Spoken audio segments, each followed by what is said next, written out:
Emily Valentine, the female William Webb Ellis. Emily Valentine was only 10 when she picked up a rugby ball and played for Portora Royal School in Enniskillen. Since 2010, she's been hailed as the female William Webb Ellis. But how true is this? Quick author's note, the Rugby World Cup starts today. To celebrate, I've made all audio versions of my posts available for free. You can listen to the podcast version of the Rugby History Project here on Substack, Spotify, and Apple Podcasts. The story of Emily Valentine was hidden for over a century until rugby writer John Birch uncovered the story in 2010. The story itself is relatively simple.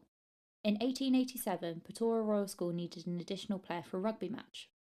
They called on the 10-year-old child of the school's deputy head teacher, a girl named Emily. Stuck out on the wing, Emily finally got her hands on the ball and sprinted for the try line. The story itself is magical and perfectly inspirational, to the point that Defender has launched an entire campaign based on the tale in preparation for the 2025 Women's Rugby World Cup. But how true is the story, and is it fair to compare Emily Valentine to William Webb Ellis? Emily Valentine was born in 1877 in Enniskillen, Ireland. Her father, William Valentine, was a schoolteacher and began teaching at Portora Royal School in Enniskillen in 1883. The school was ostensibly an all-boys school, but records indicate that all of the Valentine children undertook their schooling there.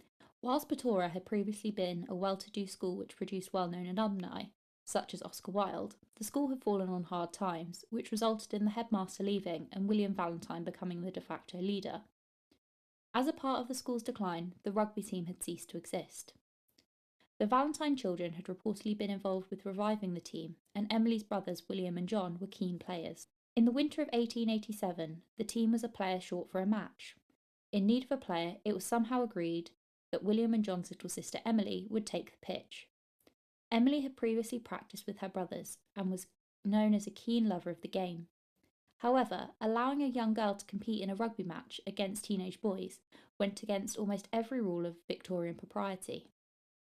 The event was not reported upon by newspapers, nor mentioned in a match report. Instead, the reports of the match come from the memoirs of Valentine herself. I loved rugby football, but seldom got a chance to do more than kick a place kick or a drop goal. But I could run in spite of petticoats and thick undergarments. I could run. My great ambition was to play in a real rugby game and score a try. I used to stand on the touchline in the cold, damp Enniskillen weather, watching every moment of play, furious when my side muffed a ball or went offside, bitterly disappointed when a goal was missed.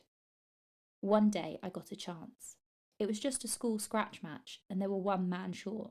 I was about 10 years old. I plagued them to let me play. Oh, all right, come on then. Off went my overcoat and hat. I always wore boys' boots anyhow, so that was all right. I knew the rules. At last my chance came. I got the ball. I can still feel the damp leather and the smell of it, and see the tag of lacing at the opening. I grasped it and ran, dodging and darting, but I was so keen to score that try that I did not pass it, perhaps when I should. I still raced on. I could see the boy coming towards me. I dodged, yes I could, and breathless, with my heart pounding, my knees shaking, I ran. Yes, I had done it, one last spurt and I touched down, right on the line. I lay flat on my face for a moment, everything went black. I scrambled up, gave a hasty rub down to my knees. A rag cheer went up from the spectators. I grinned at my brothers. It was all I hoped for. I knew I couldn't kick a goal, but that didn't worry or disappoint me. What I had wanted to do, I had. The desperate run, the successful dodging, and the touchdown. On the way home, muddy and hot. You didn't do badly, Em, but you should have, and so on. Later on at tea, my brothers grinned at me, passed me the jam politely, and kicked me under the table. My mother remarked that she hoped I hadn't felt the cold watching the game. I'm glad you won the match, boys, she said. My brother raised his cup, looked at me, and drank and winked. Good luck, wasn't it, Mum? Emily Valentine. Evidence suggests that Valentine took the pitch again, at least for training and potentially a few inter-school matches. However, she did not continue playing as an adult. There is little public information about Valentine's life. We know that she became a nurse and then married a doctor called William Galway. The pair moved to India before settling in London.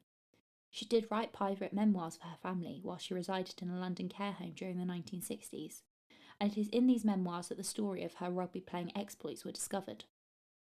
Initially, the story was referenced in the Time newspaper, before being unearthed by John Birch in 2010.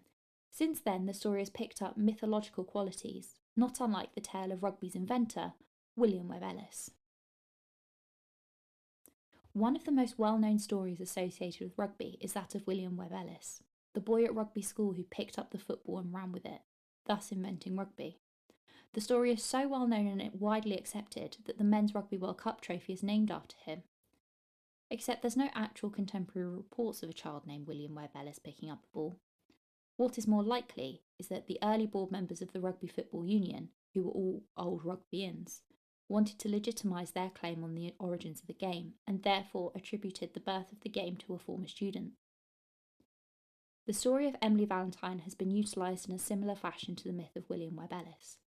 The tale of a Victorian schoolgirl playing rugby legitimises the idea of women and girls playing rugby and makes it more palatable to conservative audiences. Rather than the sport having its origins in the feminist movement, the story of Emily Valentine gives the sport a similar origin story to that of men's rugby. Whilst Valentine's story is certainly more likely to be true than the story of Webb Ellis, she simply did not contribute to the foundations or development of the women's game as we know it. Much like William Webb Ellis, the tale of Emily Valentine of Enniskillen is simply a nice story. I hope you've enjoyed the 6th edition of the Rugby History Project. I somehow managed to squeeze in one small post before the start of the World Cup, which I wasn't sure if I was going to be able to do. If you're in need of podcasts to check out for your World Cup travel time, please check out the Rugby History Project podcast. Or if you'd like World Cup coverage, please check out Women's Rugby Treehouse on YouTube, Spotify, or Apple Podcasts. Women's Rugby Treehouse is hosted by myself, along with my friends Sian and Julia. Feedback and suggestions are always welcome, not only for the Rugby History Project, but also for Women's Rugby Treehouse.